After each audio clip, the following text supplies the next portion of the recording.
जय हिंद। आप सभी को एक बार फिर से आपके अपने YouTube चैनल में हार्दिक स्वागत है। दोस्तों, आज की हमारी मैथ की क्लास प्रॉफिट एंड लॉस से दूसरी क्लास है।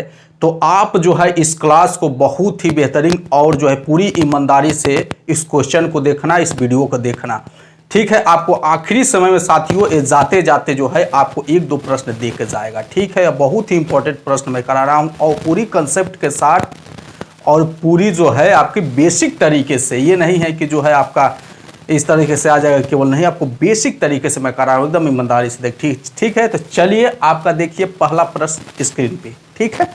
देखिए, एक दुकानदार चीनी को इस प्रकार बेचता है कि 950 ग्राम चीनी का विक्रय मूल्य 1 किलोग्राम चीनी के क्रय मूल्य के बराबर हो तो उसका लाभ प्रतिशत बताइए। देखिए दोस्तों, इस तरह के प्रश्नों में माइनर मिस्टेक होता है, थोड़ी सी भी असावधानी करेंगे तो आप जो है इसमें तुरंत गलत हो जाएगा। यह प्रश्न क्या कह रहा है कि 950 ग्राम चीनी का विक्रय मूल्य, ठीक है। ये 950 ग्राम चीनी का ये विक्रय मूल्य है। ये क्या कह रहा है, एक केजी चीनी के क्रय मूल्य के बराबर है। 1 केजी का मतलब कि 1000 ग्राम, 1000 ग्राम हो गया ना। 1 केजी का मतलब कि 1000 ग्राम, यानी 950 ग्राम चीनी का मूल्य जो है 1000 ग्राम चीनी के क्रय मूल्य के बराबर है। तो यही पूछ रहा है कि इसका लाभ प्रतिशत। देखिए साथियों, यहाँ पे ये जो है 950 ग्राम चीनी जो है आपको दे रहा है, ये दुकानदार 950 ग्राम चीनी दे रहा है, लेकिन ये आपको नहीं पता है, जो खरीदारी कर रहा है उसको नहीं पता है कि हमें 950 ग्राम मिल रहा है। यहाँ पे जो है ये आपको 1000 देने का वादा कर रहा है, लेकिन 1000 ग्राम आपको दे नहीं रहा है, आपको 950 ग्राम ही दे रहा है। लेकिन पैसे कितने का ले रहा है, 1000 ग्राम का पैसा ले रहा है। 1000 ग्राम का आपसे पैसा ले रहा है, लेकिन आपको रियल में 950 ग्राम ही दे रहा है। यानी इसको 50 ग्राम का फायदा हो गया, 50 ग्राम का फायदा हो गया, ये लाभ हो गया, यही लाभ है। इसका लाभ जो है कितने का है, 50 ग्राम का। ध्यान दीजिएगा। अब जो है देखिए इसका लाभ परसेंट भी देखिए, यहाँ पे भी जो है गलती कर सकते हैं। ये जो लाभ, अब लाभ परसेंट कैसे निकले, लाभ गुणे 100, ठीक है, बटे में क्रय मूल्य। तो अब ये बताओ कि क्रय मूल्य किसे लिखेंगे, इसे लिखेंगे फिर 1000 को लिखेंगे। बहुत से बच्चे कहेंगे कि 1000 को लिखेंगे, मैं आपको बता रहा हूं कि 1000 को नहीं लिखेंगे, 950 ग्राम। इसलिए साथियों यहाँ पे देखो, इस प्रश्न को समझो, इसलिए कि उसने कभी 1000 दिया ही नहीं है, 1000 दिया नहीं, उसको लाभ ही बताइए कि लाभ, भाई जाहिर सी बात है कि जो है क्रय मूल्य पे ही लाभ और हानि होती है। तो ये बताइए कि लाभ किस पे हो रहा है, उसको 50 ग्राम पे, 50 ग्राम का लाभ किस पे हो रहा है, इस 950 ग्राम तो आपको दे रहा है, 1000 तो कभी दिया ही नहीं है, तो लाभ हानि का तो सवाल ही नहीं, 1000 तो है ही नहीं है, बस दिखावे में 1000 कभी है ही नहीं है। ये लाभ जो है 950 ग्राम किसी को दे के 50 ग्राम का लाभ ले रहा है, इसीलिए आपका जो है यहाँ पे क्या हो जाएगा, 950 हो जाएगा। समझ गए आप, शून्य से शून्य कट गया, आपका क्या हो जाएगा, 100 बटे में 95, ठीक है। तो 19 पचे 95, ठीक है, 5 दूनी 10, सॉरी आपका, हाँ यहाँ पे देखिए 0 से 0 फिर 5 19 बार में, ठीक है। यहाँ पे ये नहीं होगा, 100 बटे में 95 नहीं होगा, 100 बटे में 19 होगा, ठीक है। तभी क्या होगा, 19 पचे 95 और फिर 5 बटे में 19% आपका लाभ हो गया, ठीक है। क्लियर, समझ गए। तो इस तरह के प्रश्नों में आपको ध्यान देना है, ये लो है किसको क्रय मूल्य ले, लाभ परसेंट किस पे निकाले, कौन सा क्रय मूल्य, इसमें दिक्कत होता है, ठीक है। अब चलिए हमारा अगला प्रश्न, ठीक है। देखिए आपका अगला प्रश्न स्क्रीन पे, ये थोड़ा इजी है, ठीक है। एक दुकानदार 1 रुपये प्रति अंडे की दर से 144 अंडे खरीदता है, इनमें से 20 अंडे टूट जाते हैं, शेष अंडों को वह 1 रुपये 20 पैसे प्रति अंडे की दर से बेच देता है। इससे उसे कितने प्रतिशत लाभ अथवा हानि हुई, ठीक है। ये आपका इजी प्रश्न है। पहले नंबर तक क्या कर रहा है साथियों कि एक जो है 144 अंडे वो खरीदता है, 144 अंडा खरीदता है, ठीक ना। एक अंडे का दाम जो है 1 रुपया है, तो जाहिर सी बात है कि 144 अंडे का दाम जो है 144 रुपया, ठीक है। क्लियर हो गया। अब कह रहा है कि इसमें से जो है 20 अंडा खराब हो जा रहा है, तो यानी 124 अंडे रह गए शेष। तो 124 अंडे को बेच रहा है कितना, एक अंडे का दाम है, एक अंडे का दाम है 1.20, यानी 1 रुपया 20 पैसे में बेच रहा है, ठीक है। तो कुल अंडे का हम दाम निकाल देंगे, ठीक है। तो यहाँ पे क्या करेंगे, 124 गुणे 1.2, ठीक है, जीरो भी नहीं लिखेंगे, कोई कितना भी जीरो इससे कोई मतलब नहीं है, ठीक है, तो ये हम नहीं लिख रहे हो। अब यहाँ से 12 से मल्टीप्लाई कर दीजिए, 12 चौक 48 के 8 शेष 4 रह गया, 12 दूनी 24, 4 28 के 8 हाथ में 2, 12 कम 12 2 14, ठीक है, एक स्थान पे दशमलव लगा दीजिए, ठीक है ना। 148.8 रुपये में उसने बेच दिया, उसकी कुल खरीदारी जो है 144 रुपये हो गई। क्रय मूल्य, ये विक्रय मूल्य हो गया, तो जाहिर सी बात है कि विक्रय मूल्य अधिक लाभ हो रहा है, कितने का 148 में से 144 घटा देंगे तो कितना 4.8, 4.8 का उसको लाभ हो गया। तो लाभ गुणे 100 आप बट्टे में क्रय मूल्य निकाल देंगे 144 से, वही लाभ परसेंट हो गया आपका। तो यहाँ से क्या हो जाएगा आपका 12 से 12 करेंगे हो जाएगा 48.4 हो गया। फिर यहाँ से आपका 4 से काटेंगे, 4 3 12 हो गया, यहाँ पे 1 दशमलव है तो 100 से गुणा कराएंगे तो 100 है, आगुणे 1.1 है, तो यहाँ पे क्या हो जाएगा आपका, यहाँ पे 10 हो जाएगा, ऊपर नीचे 3 होगा, तितरी के 9 1 बटे में 3% आपका राइट आंसर, ठीक है, समझ में आ गया। चलिए अगले प्रश्न की तरफ बढ़ते हैं। ये भी प्रश्न साथियों जो है आपका माइनर मिस्टेक है, यानी थोड़ी से भी आप जो है इसमें असावधानी बरतेंगे तो आपका जो है तुरंत जो है क्वेश्चन गलत हो जाएगा। जैसे देखिए, किसी वस्तु को 21 रुपये में बेचने से एक व्यक्ति को क्रय मूल्य के बराबर प्रतिशत हानि हुई, वस्तु का क्रय मूल्य कितना है। पहले नंबर साथियों जो प्रश्न में दिया रहता है उसको पहले लिख लिया जाता है, जैसा कि इसमें 21 रुपया दिया है। 21 रुपया क्या है आपका जो है सेलिंग प्राइस है, विक्रय मूल्य जो है इसको सेलिंग प्राइस, विक्रय मूल्य के अंग्रेजी में सेलिंग प्राइस, इसको इसलिए शार्ट में एसपी लिख देते हैं, ठीक है, ये आपका विक्रय मूल्य हो गया। तो यही पूछ रहा है कि जो है विक्रय 21 रुपये में बेचने से एक व्यक्ति को क्रय मूल्य के बराबर प्रतिशत हानि हुई, तो इसका क्रय मूल्य कितना है। देखिए क्रय मूल्य जो है मान लेते हैं x है, ठीक है, x है, लेकिन जो इसको हानि हुई है वो कितना परसेंट है, तो क्रय मूल्य के बराबर परसेंटेज है, तो उसका जो हानि जो होगा यहाँ पे जो परसेंटेज 10% 15% जो हानि होती है, तो यहाँ पे 1% की हानि हुई है, क्योंकि कह रहा है कि क्रय मूल्य के बराबर प्रतिशत हानि हुई है, ठीक है, तो ये हो जाए। अब देखिए इस तरह के प्रश्नों को साथियों जो है हमेशा जो है आप विकल्प के सहारे करेंगे, बहुत इजीली सॉल्व होगा। जैसे देखिए आप जो है इसमें विकल्प देखेंगे थोड़ा बहुत टेढ़ा दिया है आपको, लेकिन घबराना नहीं है। चलिए इसमें पहले आपके ऑप्शन से शुरुआत करते हैं। तो आपका जो है इसमें देखिए क्रय मूल्य कितना दिया है, 30 या अथवा 70, यही ना दिया है 30 अथवा 70, क्रय मूल्य ही ज्ञात करना है। तो पहले ऑप्शन में क्या दिया है 30 या फिर 70, ठीक है, 70, 30 या 70 दिया है, ठीक है। तो हम चलिए जो है 30 रुपया को लेते हैं, ये आपका क्रय मूल्य होगा, कास्ट प्राइस हो गया, ठीक है, अंग्रेजी में आपका कास्ट प्राइस, इसको शार्ट में सीपी लिख देते हैं, ये आपका क्रय मूल्य हो गया।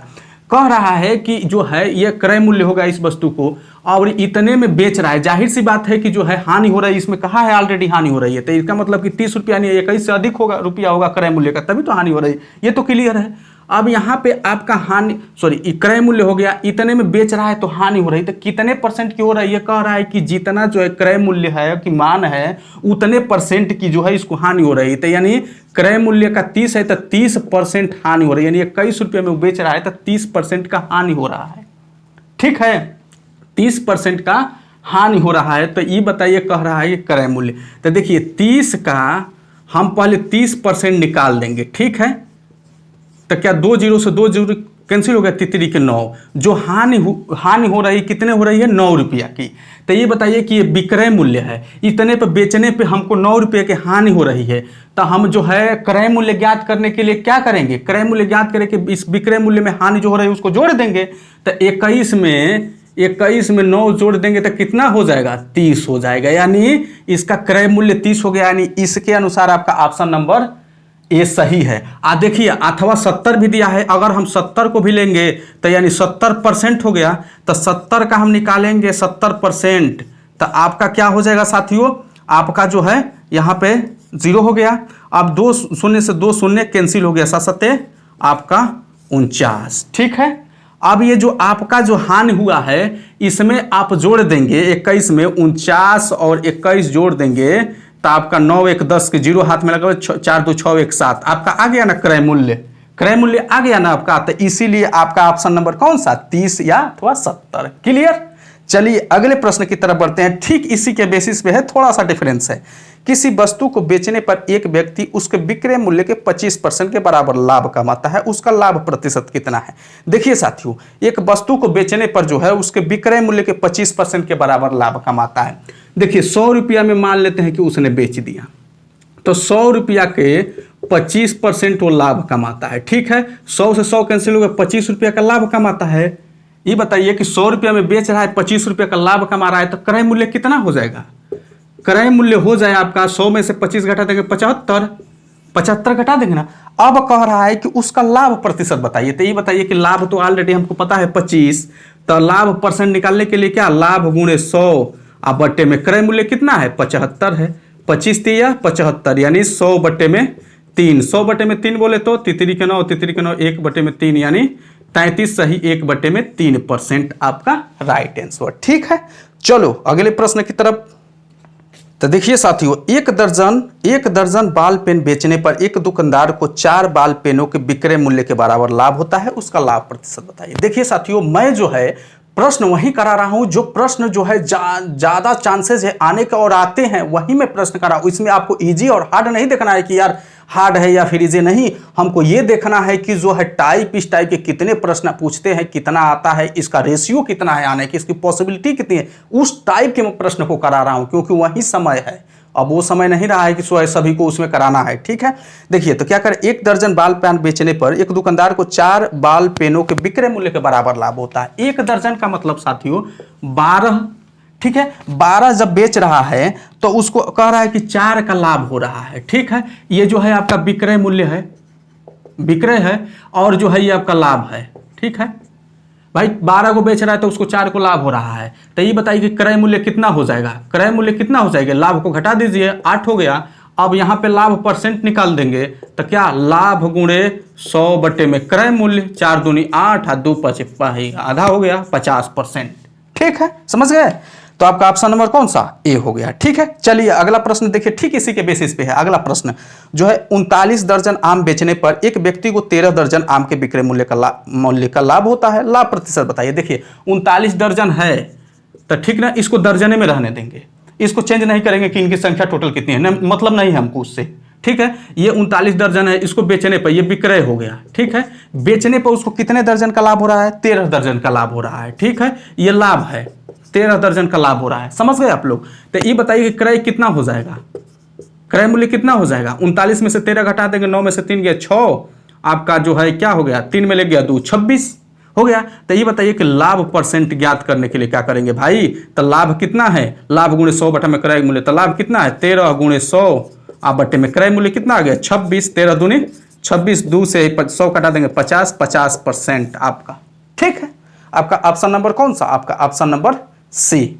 ठीक है, चलिए अगले प्रश्न की तरफ बढ़ते हैं और देखिए ये जो आपका अगला प्रश्न है साथियों, ये टाइप जो है आप बहुत ही ध्यान से देखना, और इस टाइप पे आप जो है 8 से 10 प्रश्न जो है बस एक बार देख लेना सरसरी निगाह से। ये प्रश्न जो है साथियों, इतना कोई भी एग्जाम हो उसमें ये प्रश्न है, बहुत ही मुश्किल है, रेयर ही केस में नहीं आता है लेकिन एग्जाम में आता है। ठीक है, देखिए एक सब्जी विक्रेता 1 रुपये में 2 की दर से नींबू खरीदता है तथा 3 रुपये में 5 की दर से उन्हें बेचता है, उसका लाभ प्रतिशत बताइए। ठीक है, अब देखिए इस प्रश्न को एकदम मैं आपको कंसेप्ट से बताऊंगा, ये नहीं है कि आपको जो है किसी ट्रिक का, नहीं, एकदम जो है इतने कंसेप्ट से बताऊंगा कि जो है ट्रिक भी इसके सामने जो है फीका पड़ जाएगा। देखो, एक सब्जी विक्रेता 1 रुपये में 2 की दर से नींबू खरीदता है। ठीक है, पहले नंबर तो खरीदता है तो क्रय हो गया, दूसरा नंबर बेचेगा तो विक्रय हो गया। ठीक है, अब क्या कह रहा है आगे कि 1 रुपये में 2 की दर से नींबू खरीदता है, यानी 2 नींबू खरीद रहा है 1 रुपया में। ठीक है ना, 2 नींबू 1 रुपया में खरीद रहा है तथा 3 रुपये में 5 की दर से उन्हें बेचता है, यानी 5 नींबू 3 रुपया में बेच दिया। ठीक है, अब यहां पे आ जाइए, 2 नींबू 1 रुपया में खरीद रहा है तो 1 नींबू का दाम भाई आधा होगा ना, 1 रुपया का यानी आधा 50 पैसा, तो 1 बटे में 2 क्लियर हो गया ना। उसी प्रकार 5 नींबू 3 रुपये में खरीदता है तो 1 नींबू का दाम साथियों 3 बटे में 5 क्लियर। अब देखिए ये आपका हो गया ना 3 बटे में 5, ये 1 बटे में 2, ये जो है बाई क्रॉस मल्टीप्लाई कराइए, इससे मल्टीप्लाई करा के इस साइड में क्रय में रख दीजिए और इससे मल्टीप्लाई करा के इधर रख दीजिए, यानी देखिए 5 एकम में 5, ये 5 हो गया क्रय की तरफ, आइए 3 दूनी 6 ये विक्रय की तरफ, और सॉरी हाँ विक्रय की तरफ। ठीक है, अब देखिए यहाँ पे इतने में क्रय किया, इतने में विक्रय किया, तो लाभ कितने का हो गया 1 का, तो लाभ परसेंट, लाभ गुणे 100 आप बट्टे में क्रय मूल्य क्या है 5 है, 5 दूनी 10, 20% आपका राइट आंसर। अब समझ में आया आपको, आपका ऑप्शन नंबर कौन सा सी। ठीक है, चलो अगले प्रश्न की तरफ बढ़ते हैं। ठीक इसी के बेसिस पे है एकदम, जैसा कि आप देखो, एक फल विक्रेता कुछ संतरे 10 रुपये में 5 की दर से खरीद कर 15 रुपये में 6 की दर से बेचता, उसका लाभ प्रतिशत बताइए। देखिए साथियों, क्या कह रहा है कि एक फल विक्रेता कुछ संतरे जो है, पहले नंबर तो कुछ संतरे का मतलब क्या, पहले एक क्रय करेंगे, एक विक्रय लिख देंगे। ठीक उसी प्रकार, ठीक है, ठीक उसी प्रकार हमने लिख दिया। अब कह रहा है कि 10 रुपये में 5 की दर से खरीद कर, यानी 5 गो संतरा वो खरीद रहा है 10 रुपया में। ठीक है, क्रय कर लिया। उसके बाद विक्रय की क्या कर रहा है, 15 में 6 की दर से बेचता है। ठीक ना, यानी 6 जो है संतरा, 6 संतरा है ना, 6 की दर से बेचता है 15 रुपया में वो जो बेच रहा है, 6 गो संतरा 15। तो ठीक उसी प्रकार एक संतरे का दाम साथियों आपका 10 बट्टे में 5, और उसी प्रकार यहाँ पे एक संतरे का दाम 15 बट्टे में 6।